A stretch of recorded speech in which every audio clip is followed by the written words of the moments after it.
Everyone, welcome back to my channel. इस video में हम करेंगे क्लास 11th की पॉलिटिकल साइंस का chapter number 3 election and representation के एमसीक्यूज और कुछ इम्पोर्टेंट क्वेश्चंस। ठीक है, तो इस वीडियो में 10 एमसीक्यूज मैं आपको कराऊंगी। तो आपको मेरे आंसर देने से पहले ही आंसर दे देने हैं और जो कमेंट बॉक्स है उसमें भी आपको ये आंसर्स लिखने हैं और साथ ही ये भी बताना है कि आपके 10 में से कितने मार्क्स आए। ठीक है, तो एमसीक्यू के बाद हम कुछ इंपॉर्टेंट क्वेश्चंस देखेंगे 4 मार्क्स के अकॉर्डिंग, 6 मार्क्स के अकॉर्डिंग। ठीक है, ओके।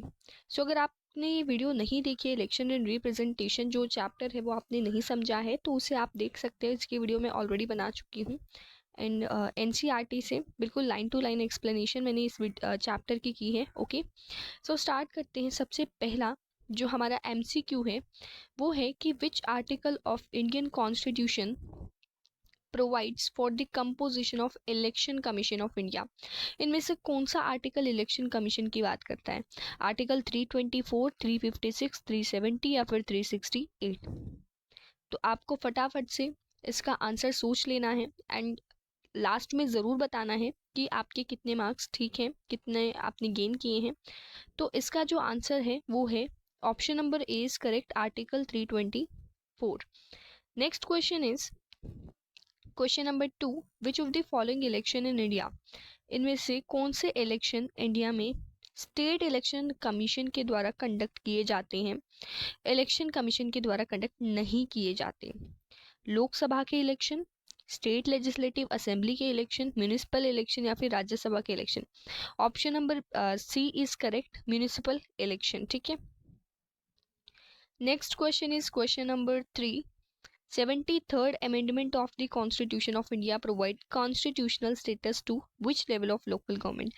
जो 73rd amendment है इंडिया में वो कौन से लेवल को, लोकल गवर्नमेंट के कौन से लेवल को कॉन्स्टिट्यूशनल स्टेटस प्रोवाइड करती है? ग्राम सभा को, म्यूनिसिपल कॉरपोरेशन को, डिस्ट्रिक्ट पंचायत को या फिर जिला परिषद को? Option number D is correct, zila parishad. Okay, next question is question number 4, the election commission of India conduct election to which of the following offices. कौन से ऑफिस में कंडक्ट कराता है इलेक्शन कमीशन इलेक्शंस को?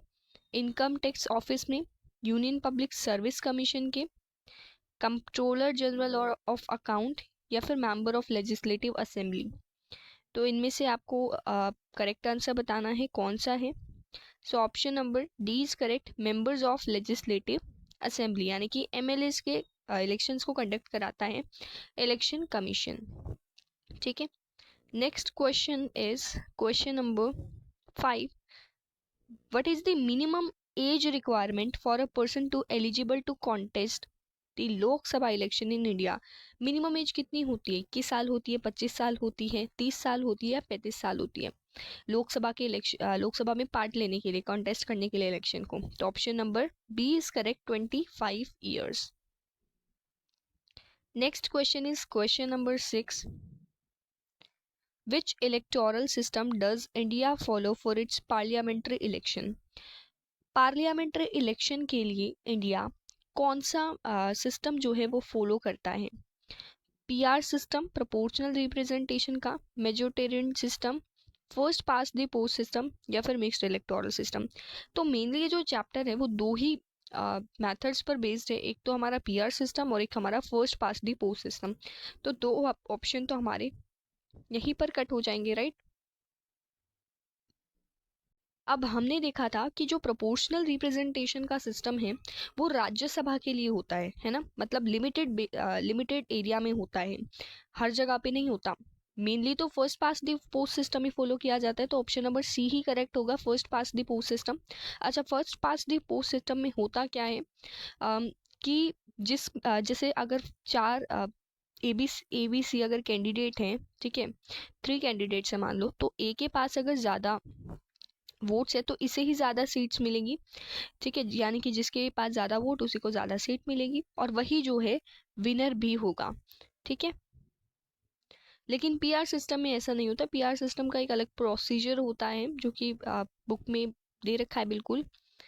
ओके, नेक्स्ट जो question है वो है 7th क्वेश्चन, जो क्या कहता है कि election commission of India issues a model code of conduct during election. तो इलेक्शन कमीशन में एक मॉडल कोड ऑफ कंडक्ट होता है, ठीक है, इलेक्शंस के दौरान। तो ये पर्पस क्या होता है इस कोड का? पॉलिटिकल पार्टी को गाइड करना पॉलिसी के मैटर्स पर, फ्री एंड फेयर इलेक्शन को कंडक्ट कराना, पर्टिकुलर पॉलिटिकल आइडियोलॉजी कंडक्ट कराना, या फिर मीडिया कवरेज को रेगुलेट करना इलेक्शन के दौरान। तो इनमें से जो करेक्ट ऑप्शन है वो है, जल्दी से कमेंट करना है आपको, option number B is correct, to ensure free and fair election. Okay, question number 8 is who is responsible for the delimitation constituencies in India? Delimitation commission होता है ये। तो डीलिमिटेशन कमीशन इंडिया में जो है उसके लिए कौन रिस्पॉन्सिबल है? State government, election commission, president, या फिर parliament? Option number B is correct, election commission of India. Next question is question number 9, in which year were the first election held in independent India? हमारा जो India है जब वो आज़ाद हो गया था, ठीक है, तो कब पहले जो इलेक्शन है वो कब हुए थे? 1947 में, 48 में, 50 में, या फिर 52 में? So option number D is correct, 1952। Next question is last question है, question number 10, maximum number of members जो प्रेसिडेंट के द्वारा नॉमिनेट किए जाते हैं राज्यसभा में, तो ये 10 है, 12 है, 15 है, या फिर 20 है?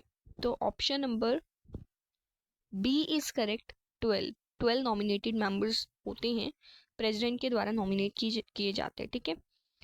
अब कुछ शॉर्ट क्वेश्चन आंसर्स देख लेते हैं 2 मार्क्स के अकॉर्डिंग। तो फर्स्ट क्वेश्चन है कि डेमोक्रेसी क्या होती है, ये है, ठीक है। सेकंड क्वेश्चन है कि डायरेक्ट डेमोक्रेसी और इनडायरेक्ट डेमोक्रेसी क्या होती है, डिफरेंशिएट करना है।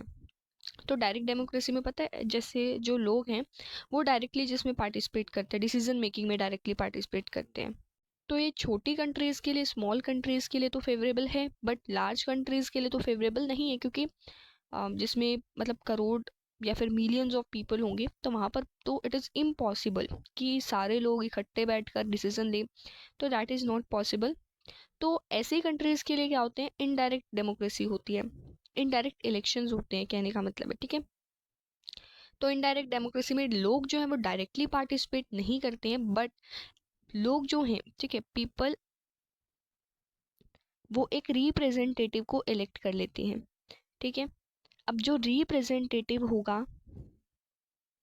वो इनके बिहाफ पे क्या लेगा, लोगों के बिहाफ पे जो भी डिसीजंस होंगे वो रिप्रेजेंटेटिव ही लेगा, क्योंकि इतने सारे लोग होते हैं, मिलियंस ऑफ पीपल होते हैं, तो दैट इज नॉट पॉसिबल कि डायरेक्ट इलेक्शंस हो, ठीक है। Next question is question number 3, adult franchise क्या होता है? अब ये तो आपने छोटे क्लासेस में भी पढ़ा है, तो इसका आंसर आप मुझे कमेंट बॉक्स में बताएंगे। नेक्स्ट क्वेश्चन है कि टेरिटरियल रिप्रेजेंटेशन क्या होते हैं? तो टेरिटरियल रिप्रेजेंटेशन, जैसे कॉन्स्टिट्यूएंसीज बनती है, तो हमें पता है कि 543 कॉन्स्टिट्यूएंसीज में डिवाइडेड है इंडिया, ठीक है। तो कॉन्स्टिट्यूएंसीज क्या होते हैं, रफली इक्वल पॉपुलेशन, जैसे अगर ये मान लो कोई भी एरिया है, तो इसमें इस तरीके से रफली इक्वल पॉपुलेशन के पार्ट्स डिवाइड कर दिए जाएंगे, तो इसी तरीके से 543 डिवाइडेड है कॉन्स्टिट्यूएंसीज। नेक्स्ट जो क्वेश्चंस हैं वो 4 मार्क्स के ऊपर बेस्ड हैं। फर्स्ट क्वेश्चन है कि इलेक्टोरल सिस्टम के फीचर्स क्या हैं, इलेक्टोरल इलेक्शन सिस्टम, इलेक्शन जो होते हैं उसके फीचर्स क्या क्या हैं ये बताना है। फिर लोगों का क्या रोल होता है इलेक्शन में? तो मेन तो जो रोल होता है वो लोगों का ही होता है, क्योंकि अभी मैंने बताया कि जो पीपल है वो रिप्रेजेंटेटिव को चूज करते हैं, और रिप्रेजेंटेटिव इनके बिहाफ पर क्या लेता है, डिसीजंस लेता है, ठीक है। नेक्स्ट जो क्वेश्चन है वो है इलेक्शन कमीशन क्या होता है? तो इलेक्शन कमीशन एक बॉडी है जो कि इलेक्शंस को कंडक्ट कराती है ना, जितने भी इलेक्शंस होते हैं उनको कंडक्ट कराती है। फिर हम ये भी बता सकते हैं कि इसमें इलेक्शन कमीशन जो है वो किस तरीके से कंडक्ट कराती है, ये भी हम इसमें बता सकते हैं। फिर नेक्स्ट क्वेश्चन है first pass the post system क्या होता है? यहाँ पे first pass the post system आएगा, ठीक है। तो first pass the post system क्या होता है? जैसे मैंने पहले भी बताया एमसीक्यूज में भी कि अगर कि जिस कैंडिडेट के पास मेजॉरिटी ऑफ वोट्स होगी, ठीक है, जिसके पास मेजॉरिटी ऑफ वोट्स होगी वही विनर हो जाता है। ठीक है, अब एक और क्वेश्चन बनता है कि इंडिया ने first pass the post system को क्यों अपनाया। बहुत सारी एडवांटेजेस थी, जैसे कि ये बहुत ही सिंपल मेथड है। ठीक है, जस्ट अ सेकेंड। हाँ, तो first pass the post system जो है वो बहुत क्या है, सिंपल है। फर्स्ट पॉइंट तो ये बन गया। साथ ही साथ अंडरस्टैंडिंग, जो लोग जिनको ज़्यादा नॉलेज नहीं होती है तो उनके द्वारा भी ये अंडरस्टैंडेबल होता है। ठीक है, और क्या क्या एडवांटेजेस हैं इसकी। पॉलिटिकल स्टेबिलिटी जो है वो इस सिस्टम से बनी रहती है, पॉलिटिकल स्टेबिलिटी बनी रहती है। ठीक है, और अगर हम बात करें जो सेकंड हमारा सिस्टम है वो है इलेक्शन, प्रोपोर्शनल रिप्रेजेंटेशन का सिस्टम। तो उसमें क्या होता है, उसमें पॉलिटिकल इंस्टेबिलिटी हो जाती है, इसी के उल्टा आप लिख सकते हैं। ठीक है, और बहुत कह सकते हैं डिफिकल्ट है उस प्रोसेस को समझना, और सिंपल नहीं है। ठीक है, नेक्स्ट क्वेश्चंस हैं 6 मार्क्स के अकॉर्डिंग। तो प्रोपोर्शनल मेथड ऑफ रिप्रेजेंटेशन बताना है, तो 6 मार्क्स के अकॉर्डिंग बताना है, तो इसमें आप क्या लिखेंगे, सबसे पहले तो इसकी डेफिनेशन लिखेंगे। ठीक है, कि first pass the post system जो है वो होता क्या है, पहले तो ये लिखेंगे। साथ ही साथ इसका एग्जाम्पल भी दे देंगे, जो आपके बुक में दे रखा है ना वो इजराइल वाला एग्जाम्पल, तो वो एग्जाम्पल भी आपको दे देना है। साथ ही साथ इसमें आप इसकी कुछ मेरिट्स बता देंगे एंड डीमेरिट्स बता देंगे। अब 6 मार्क्स के अकॉर्डिंग लिखना है तो हम और भी लिख सकते हैं, जैसे कि जो इलेक्शन, ये जो सिस्टम है इंडिया में इसे राज्यसभा के लिए फॉलो किया जाता है, तो राज्यसभा में किस तरीके से ये जो सिस्टम है वो फॉलो होता है, ये भी हम इसमें बता सकते हैं। बाकी अगर ये 3 पॉइंट्स हम लिखेंगे तो 6 मार्क्स के अकॉर्डिंग क्वेश्चन बन जाएगा। ठीक है, नेक्स्ट जो क्वेश्चन है वो क्वेश्चन नंबर 3, 5 स्टेप्स बताने इलेक्शन प्रोसेस के। अच्छा, इलेक्शन प्रोसेस के हमें कुछ स्टेप्स बताने हैं। तो पहला जो स्टेप है वो क्या होगा, इलेक्टोरल कॉन्स्टिट्यूएंसीज का। ठीक है, पहला जो स्टेप होगा वो होगा इलेक्टोरल कॉन्स्टिट्यूएंसीज का। पहले तो जो कॉन्स्टिट्यूएंसीज है वही बनती है। ठीक है, इलेक्टोरल कॉन्स्टिट्यूएंसीज, जैसे मैंने भी बताया कि 543 कॉन्स्टिट्यूएंसीज में डिवाइडेड होता है इंडिया। ठीक है, सेकेंड जो प्रोसेस होगा वो क्या होगा, वोटर्स लिस्ट, यानी कि वोटर्स की जो लिस्ट है वो डिसाइड की जाती है। थर्ड जो पॉइंट होगा वो क्या होगा, नॉमिनेशन ऑफ कैंडिडेट्स, कैंडिडेट्स का क्या होता है, नॉमिनेशन होता है, जो भी कैंडिडेट्स हैं उनका नॉमिनेशन होता है। और सो नॉमिनेशन ऑफ कैंडिडेट्स में क्या होता है कि हर एक पर्सन जो है जो कॉन्टेस्ट करना चाहता है इलेक्शन को, उसे एक नॉमिनेशन फॉर्म भरना पड़ता है। ठीक है, फॉर्म फिल करना पड़ता है जो डेट उसमें दी गई होगी उसके अकॉर्डिंग, और इलेक्शन कमीशन जो डेट फिक्स करता है उसके अकॉर्डिंग। तो हर एक कैंडिडेट जो है उसे कुछ मनी, पैसे भी देने पड़ते हैं इस नॉमिनेशन फॉर्म में। ठीक है, नेक्स्ट जो हमारा प्रोसेस होगा वो क्या होगा, इलेक्शन कैंपेन। अब हमने देखा है कि इलेक्शन कैंपेन, ठीक है, अब ये 2 वीक पीरियड के लिए भी हो सकती है, 1 वीक या 2 वीक पीरियड के लिए होती है। जब फाइनल लिस्ट जो होती है कैंडिडेट्स की, उसके और डेट ऑफ पोलिंग के बीच में ये इलेक्शन कैंपेन निकलती है। ठीक है, तो ये कुछ स्टेप्स थे। ओके, और ये कुछ क्वेश्चंस थे, इंपॉर्टेंट क्वेश्चंस थे। अब 1-2 क्वेश्चन और रह गए। तो यहाँ पर नेक्स्ट क्वेश्चन जो हमारा है वो है कि distinguish between FPTP and PR system. FPTP और पीआर सिस्टम में क्या डिफरेंस है ये हमें बताना है। तो ये तो बुक में बिल्कुल क्लियर दे रखा है एफपीटीपी और पीआर सिस्टम का डिफरेंस। तो यहाँ पर ये डिफरेंस जो है वो गिवन है बुक में। ठीक है, अब इसमें कंपैरिजन देखते हैं, डिफरेंस देखते हैं इन दोनों के बीच में क्या डिफरेंस है। तो एफपीटीपी सिस्टम जो है वो उसमें जो कंट्री है वो कॉन्स्टिट्यूएंसीज में डिवाइडेड होती है, अलग अलग कॉन्स्टिट्यूएंसीज में डिवाइडेड होती है। लेकिन अगर हम बात करें पीआर सिस्टम की, तो पीआर सिस्टम में जो पूरा जो एरिया है उस पूरे एरिया को ही एक ही कॉन्स्टिट्यूएंसी मान लिया जाता है। लेकिन इसमें तो अलग अलग कॉन्स्टिट्यूएंसीज बनती है, बहुत सारी कॉन्स्टिट्यूएंसीज बनती है एफपीटीपी सिस्टम में, लेकिन इसमें एक एरिया को ही पूरी एक कॉन्स्टिट्यूएंसी मान लिया जाता है। मतलब स्मॉल एरिया के लिए ज़्यादा फेवरेबल पीआर सिस्टम है। अब इसमें हर एक कॉन्स्टिट्यूएंसी एक रिप्रेजेंटेटिव को इलेक्ट करती है, रिप्रेजेंटेटिव को, ठीक है। और इसमें एक से ज़्यादा रिप्रेजेंटेटिव इलेक्ट हो सकते हैं हर एक कॉन्स्टिट्यूएंसी से।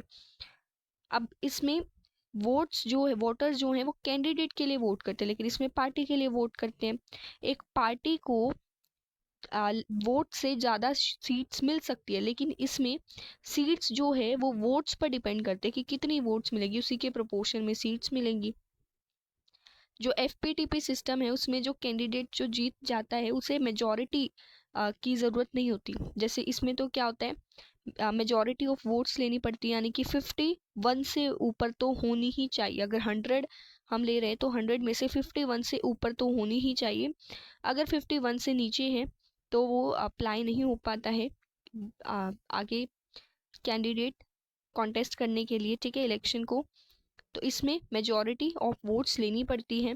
एग्जाम्पल जैसे कि यूके एंड इंडिया, इसमें एग्जाम्पल जैसे कि इजराइल एंड नीदरलैंड। तो अगर इलेक्शन जो पीआर सिस्टम और एफपीटीपी सिस्टम, अगर सिंपली पूछ लिया जाता है कि एफपीटीपी सिस्टम क्या होता है, तो हम ये सारी चीज़ें लिख सकते हैं, ठीक है। 2 या 3 मार्क्स के अकॉर्डिंग ये सारी चीज़ें लिख सकते हैं। वैसे ही अगर पीआर सिस्टम पूछ लिया जाता है तो उसमें हम सिंपल ये लिख सकते हैं जितनी भी डेफिनेशंस है पीआर सिस्टम की, ठीक है, जो भी गिवन है पीआर सिस्टम के बारे में। ओके, और आगे हम इसके कुछ मेरिट्स एंड डिमेरिट्स भी दे सकते हैं। तो इसमें हमने कर लिए कुछ क्वेश्चंस एंड इम्पॉर्टेंट, कुछ एमसीक्यूज एंड इम्पॉर्टेंट क्वेश्चंस। तो अब ऐसे ही हम नेक्स्ट चैप्टर लेकर आएंगे जिसमें हम एमसीक्यूज और क्वेश्चन आंसर्स देखेंगे। आई होप आप सबको समझ में आ गए होंगे। फिर भी कोई डाउट है तो आप कमेंट करके पूछ सकते हैं। मिलते हैं अपने नेक्स्ट वीडियो में। Thank you.